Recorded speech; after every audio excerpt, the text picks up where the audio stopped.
Hello. Welcome to Conversations with a Wounded Healer. I am Sarah Bueno. I'm your host of the podcast. I am a psychotherapist in Chicago, and that's enough. That's enough. I had a client tell me once that she went to another provider and was sharing something that was happening, and the other provider said, "That's enough." And so I think about that sometimes and how funny that is. Anyway, so thank you for joining me. This is my last solo episode for 2019.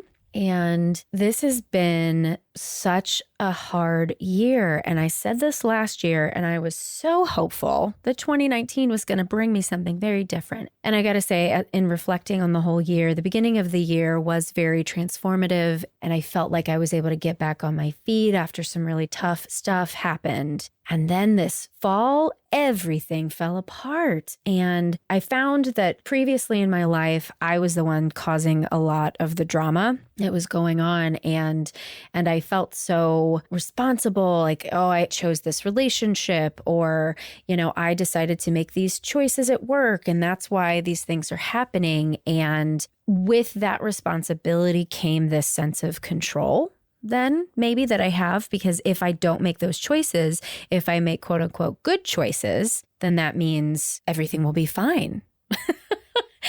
And I'm coming to realize how deeply ingrained that is, and how at the cellular level, I just want things to be stable and okay. And I want to be able to control it at all costs. And it's just not happening. And this fall was a bunch of things, like we had mold in our basement. And so we had to move part of our house and then move back into it. And my schedule was such that, I was just feeling out of my mind, crazy busy, and needing more help at work, but needing to wait to hire someone and then train them. And then the saddest news of all is that my dog Oscar passed away. And at the time that I'm recording this, it's only been about a week and a half, and I miss that little fucker. Grieving a pet is, I can tell you, and I'm sure someone out there will be so upset about hearing this, but this is harder than when my parents died. And it's just because the relationship with him was so pure, and he just unconditionally loved. And one of the things I've been struggling with is guilt of all the times that I was mad at him, or that I didn't treat him with kindness and compassion. And my husband said, like, he always loved you unconditionally, and it didn't matter that you yelled at him. 5 seconds later, he was still wagging his tail and happy to see you. And there's just nothing like the love of a pet. That's so pure, and that makes the grief just straight up pain. And I think I saw something on Instagram recently that said grief is love that has nowhere to go. And I'm like, yeah, that sounds about right.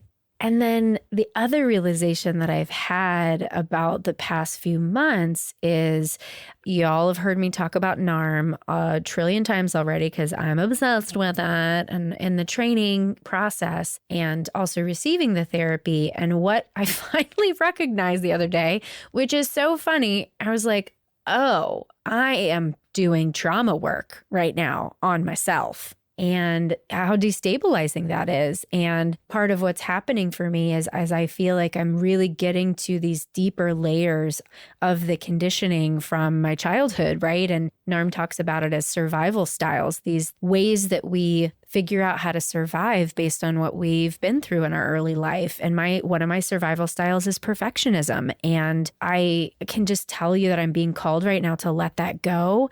And my ego does not want to let it go of this fear of not being safe. And it's funny, I wanted to share with you the title of this book and author. It's called Gold Mining the Shadows, and the author is Pixie Lighthorse. The things that are so transformative in my life, I literally cannot tell you how I found them. I literally do not know how I found this book. It just somehow came across something somewhere, and I buy books on Amazon like it's my job. And I just put it in my cart, and it arrived one day, and I was like, oh, I'll check this out. This seems cool. And as I was reading it, I'm like, oh, because she talks about shadow work. And essentially what it is it's trauma work. And as I'm reading this, I'm just relating to it and going, oh, this is why I feel batshit crazy right now. And then that was having me reflect on the trajectory of my career. And, I wanted to be a therapist my whole life. It wasn't at the forefront for a while, but I know I always wanted to figure out how to help people and help myself truly. So I decided to become a therapist, and I first decided I really want to work in addiction. And part of why I wanted to work in addiction is because it felt like a finite amount of material to master. And I felt like I could be at the top, right? I could know my shit so well because addiction felt like, at least from an information standpoint, that it had a beginning and an end. And so that was one of the things that called me to it. Another thing that really called me to it is being able to see the way that people can change in a really short period of time. Like when somebody comes into detox, which is where I started my career, you see them at their worst. And then within 2 weeks, there's a complete transformation. And a lot of it is just the physical act of letting the brain and body begin to heal in that process. So I started off like, okay, addiction is this thing I'm going to master. And then right after I graduated, I met Brene Brown for the first time and heard her speak. And so shame was this thing. Okay, like I'm going to learn everything that there is to know about shame because it's what I have and I know other people have it, and really dig into this and do a lot of my own shame work. And I did it full force. And yet I came to a point with Brene's work, and this is not a negative against her, but I just came to a point with the work where I was like, there's got to be something more, because I'm doing all this cognitive work and yet I haven't fixed it. I haven't healed it. It hasn't moved. The shame is just so great. And now finding NARM and doing this trauma work, it's interesting because I've always given a lot of reverence to people who've struggled with addiction and who have found transformation through sobriety. I think now that I'm in this trauma work myself, I think part of the reverence has been they did a transformative healing experience that I have not done. And now that I am in this place of doing this transformative healing experience, I'm like, oh, this is really what it means to do your own work. I mean, I've been in therapy since before I became a therapist and always committed to that process. But there's just something about the trauma work that is getting to this, oh my God, deep level. And right now I am exhausted. I'm tired. It's been hard. And God, I just finished a really great interview that I can't wait to release to you in the beginning of 2020. And I'm coming out of that interview with is just feeling like this is it. This is what we're supposed to do.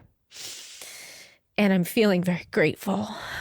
And all of these things can exist at the same time. The fear, the sadness, the hurt, the exhaustion, and the gratitude, and the knowing that things are going to be okay, and the faith. I'm just kind of in awe of what it means to be human right now. I really, truly can't thank you enough for joining me on this journey. And I sure hope that 2020 has a ton of blessings for all of us. We are going to be taking a little bit of a break for the holiday, as most people do, I guess. I'll still be working, but that's the 3 in me that I'm hoping to shift.